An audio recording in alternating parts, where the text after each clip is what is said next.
Hello and welcome everybody. Can you hear me? Yes. Yes. Thank you. Welcome everybody to today's edition of this EURASIP webinar, which will be delivered by Justin Dauwels. Before introducing him, I would like to tell you a few words about the webinar itself. So please note that this webinar is being recorded. Before the webinar ends, before we get to the question and answers, I will stop the recording so you can all feel free to ask questions. That is not going to be recorded. But be sure that during the talk, everything is recorded. So you should, keep that in mind. I also ask you to stay muted during the webinar, and once we get to the questions, you can unmute yourself and ask your questions. Alternatively, if you do not want to speak up, you can also put your questions in the chat. I will read them out loud, and Justin will answer. Okay, I think those are the practicalities. So that leaves me to move on and introduce today's speaker. So Justin Dauwels is an associate professor at TU Delft, the Signals and Systems Group, Department of Microelectronics.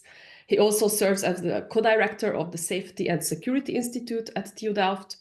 He's also the scientific lead of the Model-Driven Decisions Lab, which is the first lab for knowledge building program between the Netherlands Police and Delft. His research interests are in data analytics with applications to intelligent transportation systems, autonomous systems, and analysis of human behavior and physiology. And during this talk, he is going to focus on the latter. Namely, his talk is on AI for applications in psychiatry. I did forget to introduce myself. My name is Borbála Hunyadi. I'm at the same group as Justin in the Signals and Systems group in TU Delft. So I think then I will give the word to Justin. Before you get started, let me just say that I thank you very much for accepting our invitation. The floor is yours. Thank you very much, Bori, for this generous introduction. It's my pleasure to talk about our work on AI, in particular in the context of psychiatry. Just a few words about myself. So I'm a colleague of Bori in the Signal Processing Systems group. My expertise is in AI, and in particular machine learning. Machine learning applied to signals, images, and videos. And we work on new methodologies, but also we work on applications. Applications in various domains. One is healthcare, and one of them in particular is brain health, and one aspect of that is psychiatry. Now, this work goes back a long time. I started it more than 10 years ago, and at the time I was in Singapore. I used to work at the NTU, Nanyang Technological University.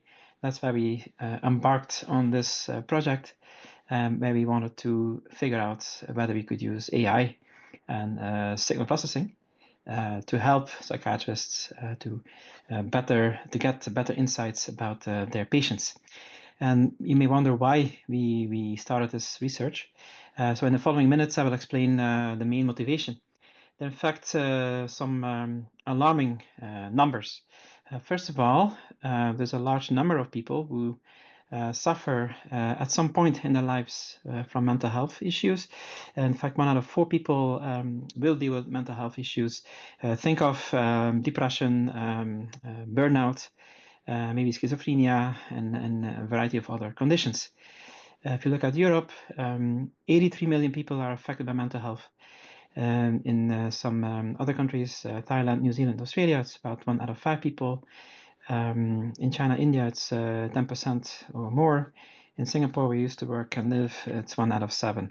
Now, these are large numbers, and what's also disturbing is that, in fact, most patients do not seek treatment. for a variety of reasons. Maybe they don't want to share their condition with others. Maybe it's very hard to get treatment because maybe psychiatrists are not available. And so the fact is that most patients actually never get to see a psychiatrist and never get treated. Now, so this is one set of numbers. The second set of numbers is the following. Almost half of the people, almost half of the world's population, lives in a country where there is less than one psychiatrist per 100,000 citizens. In China, it's 1.7 psychiatrists per 100,000 people. In India, it's 1. In Singapore, it's a bit higher, 2.6. In Europe, the median is 8 psychiatrists in 100,000.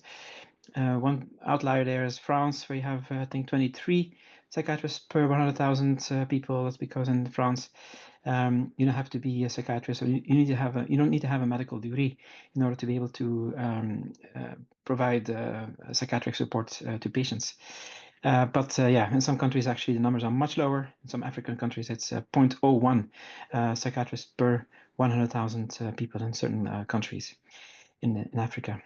So definitely there is a need for more psychiatrists, and in fact, the trend is that the number of psychiatrists is declining. So on the one hand, there's a big need for treatment, and on the other hand, there's a lack of psychiatrists.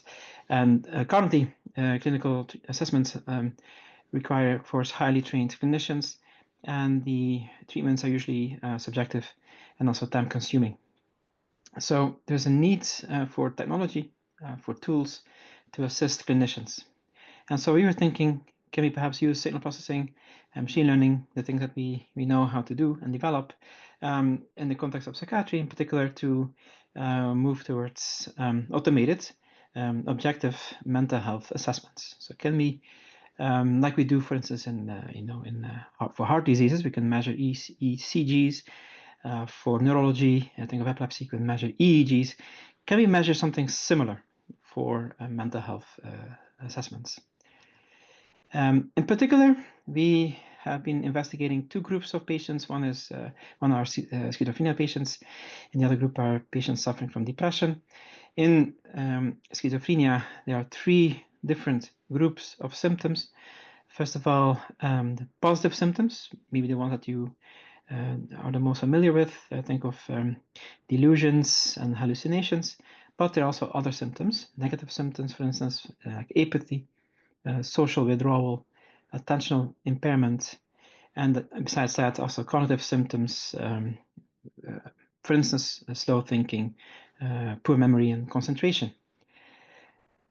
In depression, there's also a variety of symptoms, for instance, a long period of depressed state, also apathy, in addition to negative symptoms and social cognitive deficits. So these symptoms and deficits were also observed in patients with depression.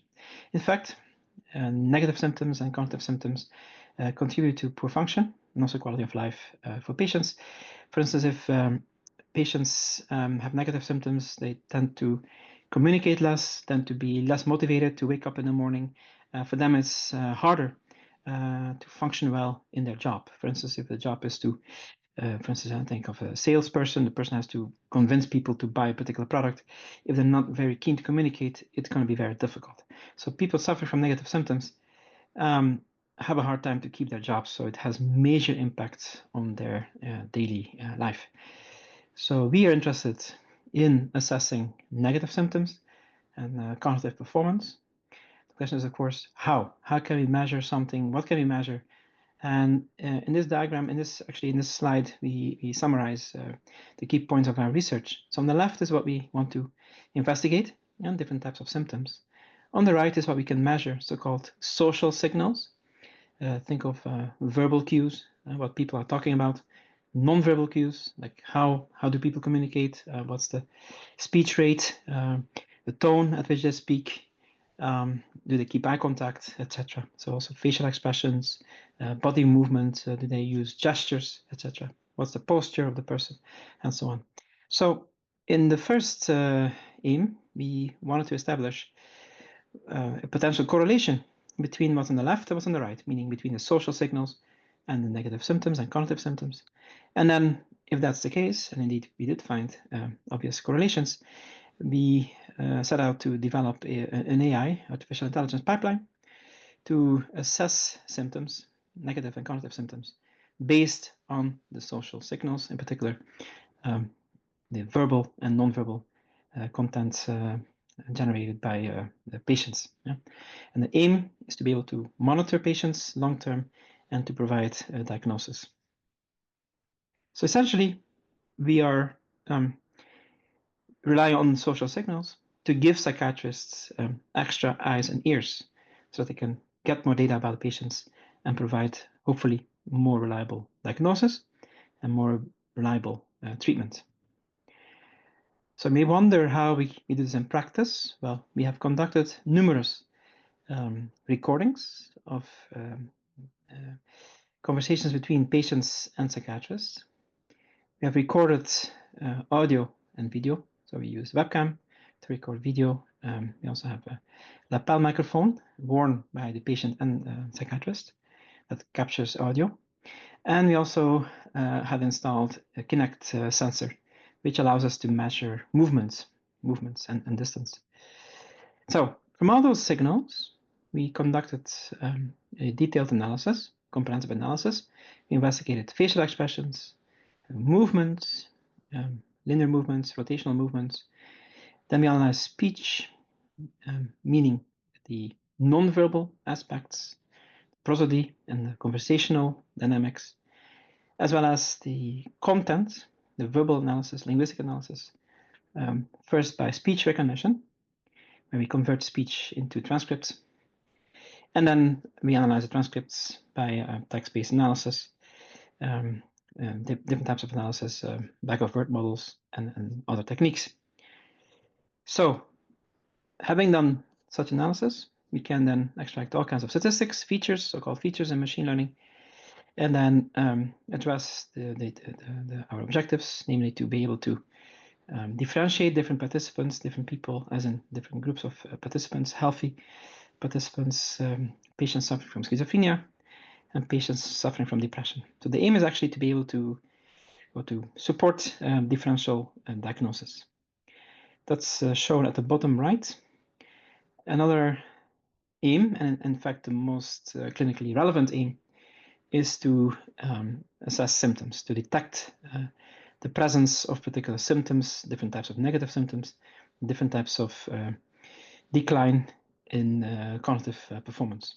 So that's, in fact, the most important clinical outcome, because that would allow us to track patients over time and to investigate how particular interventions, such as medication, such as cognitive group therapy, can have or can potentially improve the quality of life of patients.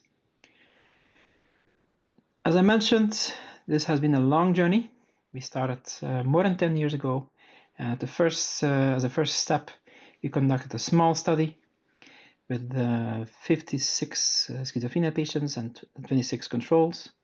That was our pilot study to see whether this concept would be meaningful. At a time, more than 10 years ago, that was kind of still unexplored, this kind of research, and now it's much more common. But to be on the safe side, we tried with the first study first at the beginning, and then later on, in our second study, we incorporated more patients, also patients suffering from depression. So we had 50 schizophrenia patients, 49 patients suffering from depression, and 49 healthy controls. Now, this whole recruitment process took a long time. I think it took more than a year for each study. That is because we have to be careful how we recruit patients, how we select patients. We have to be able to, we should match for the age, gender, ethnicity, and the educational background. Now, these studies were done in Singapore. There are multiple ethnicities, so we have to match the ethnicity across the different groups of participants. That took time, as you can imagine. So that's why such studies take time to conduct and execute. So how did these conversations look like? Well, the participants underwent a semi-structured interview. That means some questions are fixed and some are spontaneous. So the psychometrician or psychiatrist is allowed to add questions and maybe to clarify certain aspects. So some questions are fixed, some are improvised, right?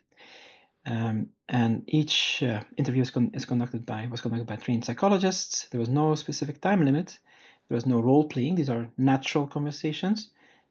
On average, each interview lasted for 25 minutes, and we analyzed the entire recording. So we didn't pick particular segments in the recording.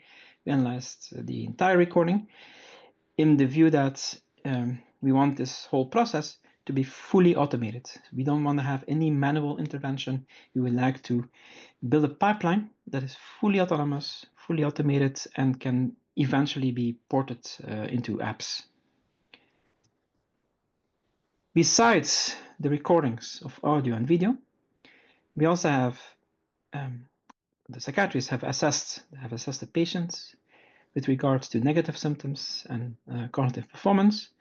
In particular, they administered multiple instruments, the NSA-16 Negative Symptoms Assessment instruments, also PANSS, Positive and Negative Syndrome Scale, and a whole variety of instruments that are assessing cognitive performance. I would like to mention maybe one of them, the last one here in the list, the PEN Emotion Recognition Task, where participants are asked to recognize emotions in people's faces. So they're being shown faces of actors, and some of them are happy faces, some of them are unhappy or sad or frustrated, and the participants have to be able to recognize the emotions on those faces. Now, each of those instruments are detailed. They contain multiple indicators. I would like to show or discuss first the ones on the left, the NSA-16. Oops, NSA-16. So you've got, for instance, prolonged time to respond. Indeed, we have found that, and people know that people suffering from depression oftentimes need more time to respond to questions. So it's an important indicator. That's one of them. Restricted speech quantity. Some patients tend to speak less. Impoverished speech content. Some patients tend to have problems with speech production. Number 4, inarticulate speech, emotions, etc. Now, some indicators are not related to communication. For instance, poor grooming and hygiene is not something that you may be able to recognize from a conversation. Yeah, so some indicators are relevant for us, at least for our study. Like the first one, some are less relevant. That means that also we cannot predict or assess all 16 based on the audio and video recordings. Some we can quite well, some we are not able to assess because we focus on the communication aspect. I would like to now move on to the next point here. So let me go back, sorry. These different indicators typically are assessed on a scale from 1 to 7 or 1 to 5. So you have actually multiple possible scores, and it's not trivial to predict the exact score. So it's hard to distinguish a 6 from a 7 or a 3 from a 4 or 1 from a 2.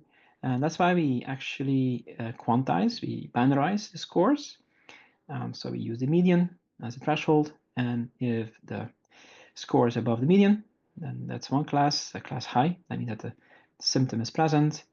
And if it's below median, then the class is low, unobservable. The symptom is not present. So the aim here is to detect whether a symptom is occurring or it's not occurring. And so it's converted into a binary classification problem, binary detection problem. So you have, a class high, symptom is present, class low, symptom is not present.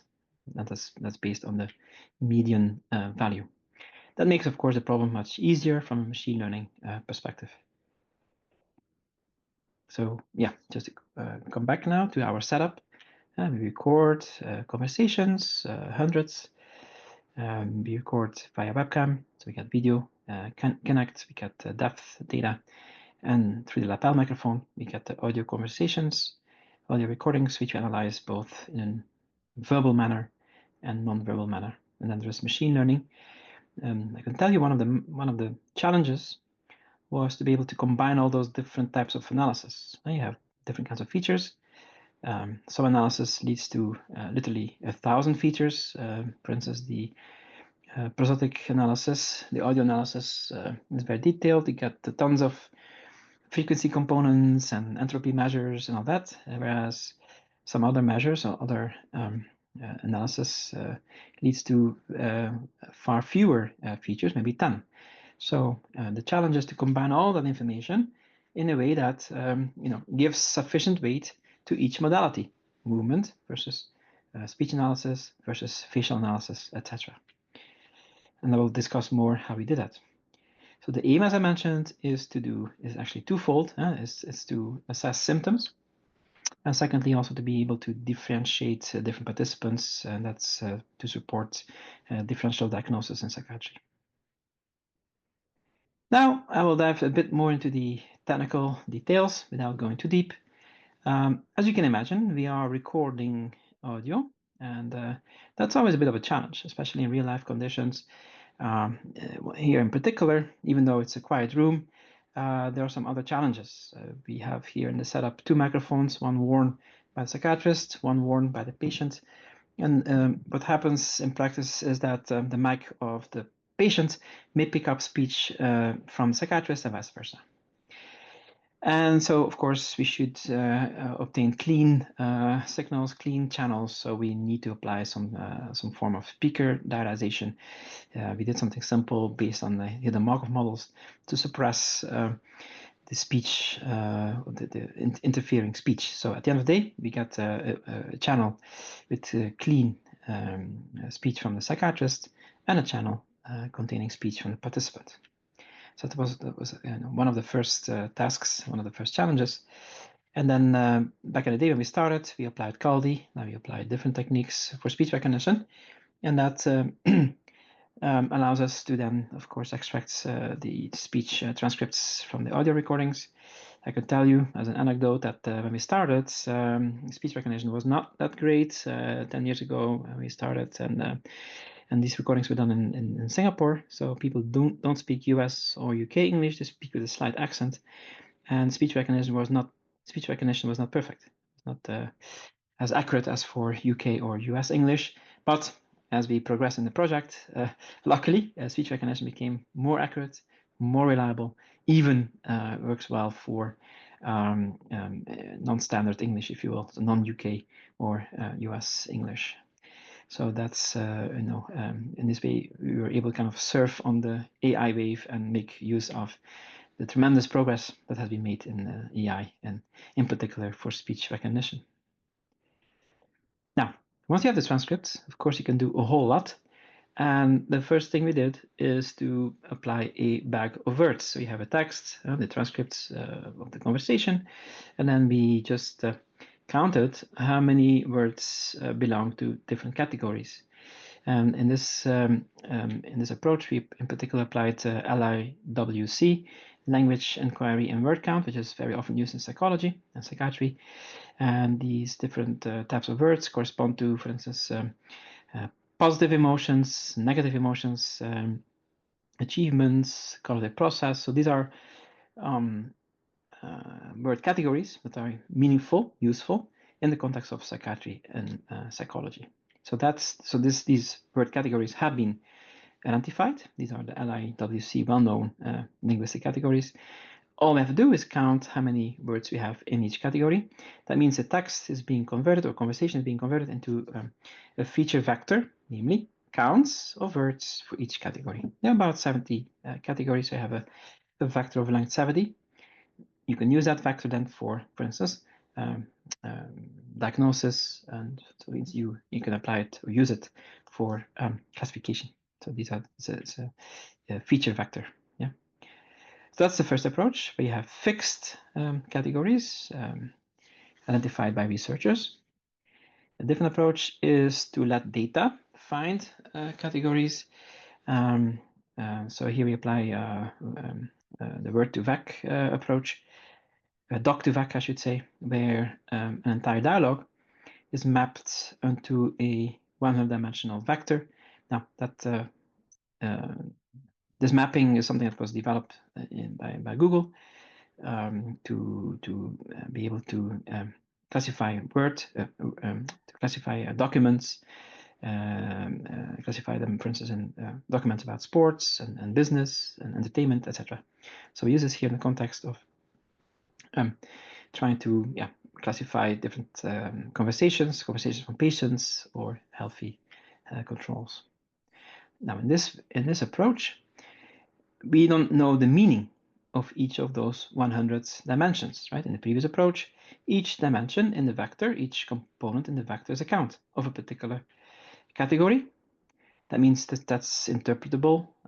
Maybe some people may talk about, or may show many positive emotions, so we can actually tell what's happening. Whereas if you use a fully data-driven approach, there's no way by which you can interpret the meaning of those different components. So that's a drawback, right? And of course, in this context, it's quite important to be able to interpret the results you get from a machine learning model. Now we shift gears. We talk about the non-verbal speech features. It's also extracted from the audio, but these features do not relate to the content, but are about how people communicate. And so, for instance, it's about pitch, the frequency components, the loudness, the volume, etc. And there are literally thousands of them. They're all quite interesting. And yeah, we used all of them to then, for the same reason, as a feature vector to be able to classify different conversations. Then we also look at the dynamics. So the previous one is about one speaker. How does one to assess the speech of one person, whereas this one, conversational features, are about the conversation itself, the dynamics of the conversation between the participant and the psychiatrist. So it's about, for instance, how many times does the psychiatrist interrupt the patient or vice versa, how many interjections there are. Maybe the patient may say, okay, yes. So interjections, we can count them. We also count the number of natural turns. Do we have a nice conversation where the doctor asks a question and then the patient replies, and then there comes the next question, and so on. So these are the types of interaction that we quantify. We can count them. It gives us a sense of how the conversation is happening, right? So we account for who is talking, when, and by how much, and we quantify a whole bunch of things, statistics, number of natural turns, interruptions, interjections, etc. So that's about the dyadic conversation. It's about interactions between the two people, psychiatrist and the participant. We also investigated the facial aspects, facial metrics, like location of the eyes and mouth, how they move, dimensions of the facial expressions, arousal, balance, and intensity, and other aspects. For that, we actually used a multitude of different toolboxes to get hopefully a reliable assessment of the facial expressions. We also looked into the movements, linear movements, speed and acceleration, also the rotational movements, so angular speed and angular acceleration. Now, the participants were sitting at a table, so we only investigated the upper body, right? We can't measure, we were not able, we didn't have a camera, looking at what's happening under the table. That would have been actually quite interesting as well, apparently. As I was talking to psychiatrists, that would have been interesting as well. But in our study, in this particular study, we only monitored the upper body. So we look at how much people are moving while talking, making gestures, etc. Yes, so here is a bit of the design of the classifiers. So we actually have many different classifiers that are working as an orchestra. Because first of all, you have multiple feature sets, and we analyze each feature set separately. So you have one large ensemble system where we analyze information from the speech separately and from the facial expressions and movement and so on. And then all that information is gathered and combined. We get a probability averaging to get, at the end of the day, an output. In fact, each box that I call here classifier in itself consists of multiple classifiers, different types of classifiers. Think of naive Bayes, think of XGBoost, SVM. So we actually combine the whole a multitude of classifiers for each feature set, and then we have multiple feature sets. So actually we have more than 50 classifiers that are put together and combined together. and to come up with the final decision. That means also that we can go back. So if the system gives a patient a particular score, maybe risk for depression, then we can work back and find out why the system has given such a label. We can look at what feature set was the most important towards that decision. And there are many benefits of such approach. For instance, one of them is that maybe due to certain circumstances, maybe the video was not switched on, maybe the patient didn't give consent for video recordings. That's okay. That means that, okay, one branch in the system will not be active, meaning we don't get video features, that's fine, but we can rely on speech. So we can still get some classification results based on the so-called active classifier that do get inputs. So such a distributed classification system has many benefits. It's more robust, and also we can get results, do classification, even if you don't have access to all the different features. Yeah, of course, I would like to show some results. Now, this is work that we have done over the last decade, I guess, so it's a bit hard to summarize everything in a few slides, but I would like to show you, or at least give you a glimpse of how well such a system performs. This is showing results for the negative symptom assessment, NSA 16. And as you know, there's 16 different indicators. What is the easiest to quantify, to assess is the NSA restricted speech, because if people speak less, there are more silences. That's something we can detect, and the accuracy for that is 80%. So we, as I mentioned, converted this issue problem into a binary detection problem.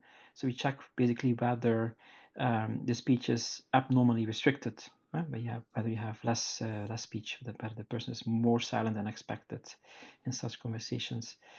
Then we have also results for the global scores, NSA, which is like an aggregate of all individual indicators. It's about 70 to 74%. Now, let me see, this is for PANS, so similar results. What was fascinating for us at the beginning, and now we understand why it happens, but we also get interesting results for the cognitive performance, like memory tasks, etc. About 80%. That is, of course, when people communicate.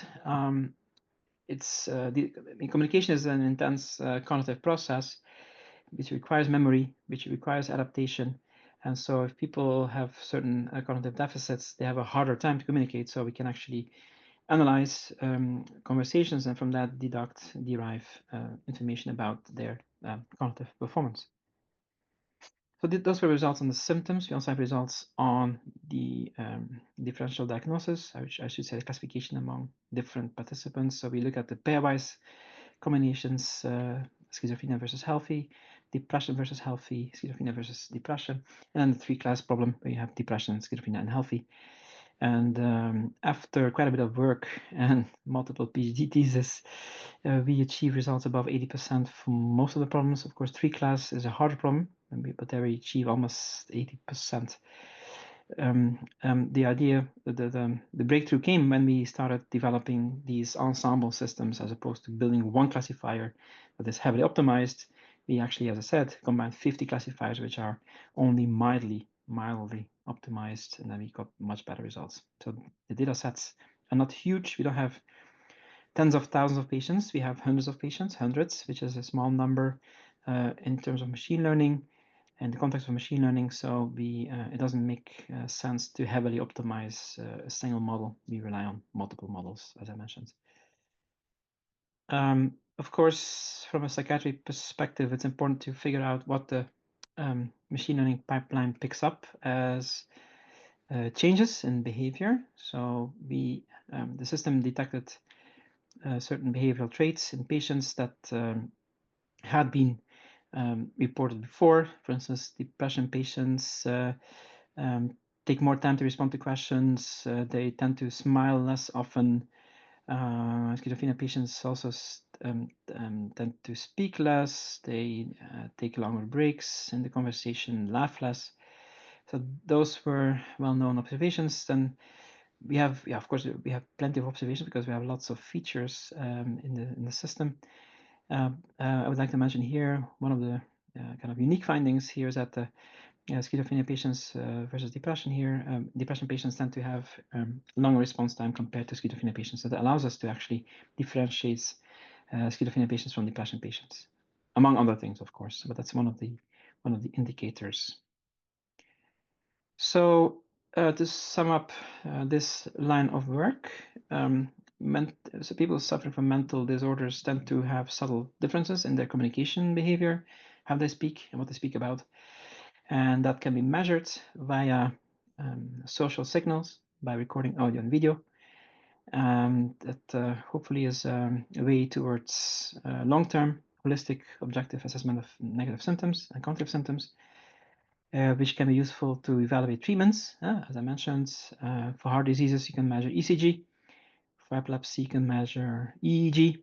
But what's the equivalent in psychiatry? Well, we believe that it could be social signals, among other things, of course. But social signals could be quite useful, in which we can then assess communication patterns, speaking behaviors of patients. Now, I've talked mainly about work we've done in the past. Now, what are we doing right now? Well, we are launching new studies. Well, we are now actually engaged in new studies with the Erasmus Medical Center in Rotterdam and also at the Leiden University Medical Center, which involve other types of patients, in particular a group of patients who suffer from bipolar depression. Also, we investigate adolescents who are at risk of developing psychiatric conditions. As you can imagine, we also look into language models, LLMs, large language models, to assess the transcripts, the conversational transcripts. Our end goal is to develop apps so that we can record phone calls and analyze phone calls. We want to move towards unstructured interviews where we don't have any fixed questions. We have established a company, which I'll talk about. It's called Mind Sense Health, to make this into a reality. And we also have developed a patient diary app and a similar app for the clinicians, such that also patients can do a self-report besides the recording of speech, which is done automatically, but also patients themselves can reflect on their condition, and that's additional information that could be useful for the psychiatrist. So what's our long-term vision?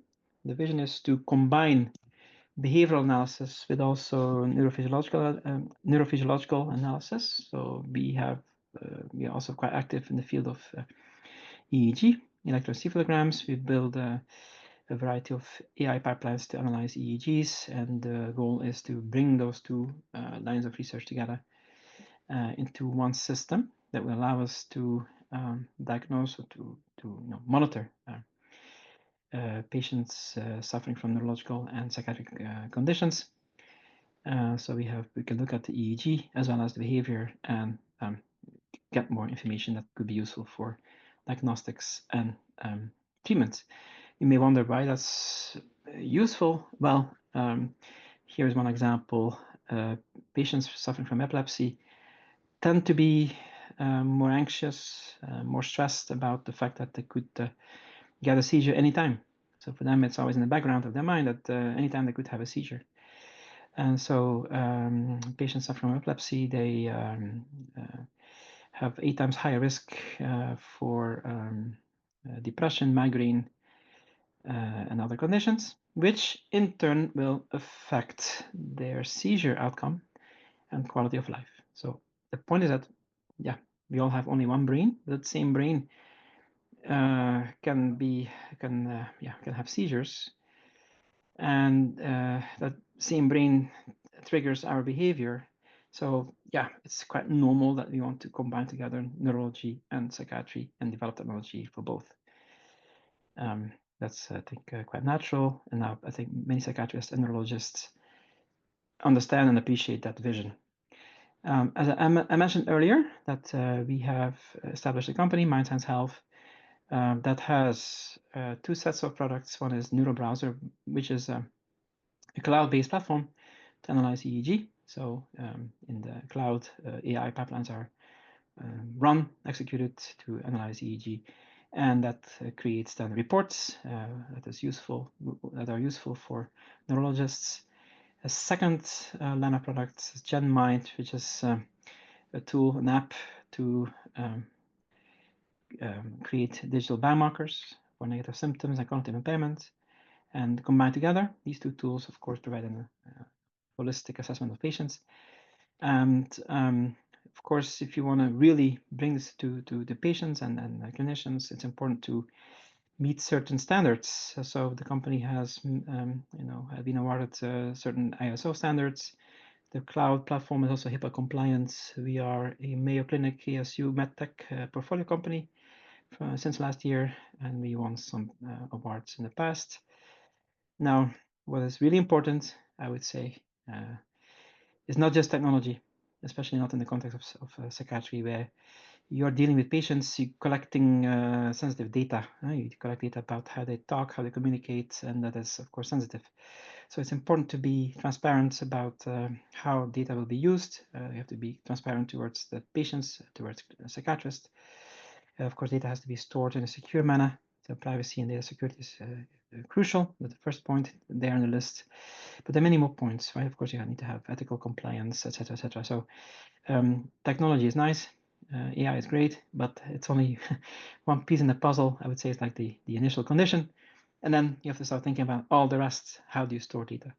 How to manage data? How to analyze it? How to keep your models secure? How to make sure that there's no bias in the models. If you have data from, say, Singapore, and you train a model on data from Singapore, you want to apply that model in Europe, maybe it's not going to be compatible. Maybe there will be some issues because people behave differently in the different cultural contexts. So it's important to collect data across the world to avoid biases. So that's here, I would say, a partial list of aspects that are quite important that involve the ethics, quality, and safety of such technological solutions. As I mentioned, this has been a long journey involving many people, a journey that started in Singapore. So we had multiple PhD students there, collaborators, and also now, as I mentioned, we started new studies in the Netherlands with Dr. Nina Grotendorst at the Erasmus Medical Center and Dr. Max de Leeuw at Leiden University Medical Center. And with that, I would like to end my presentation.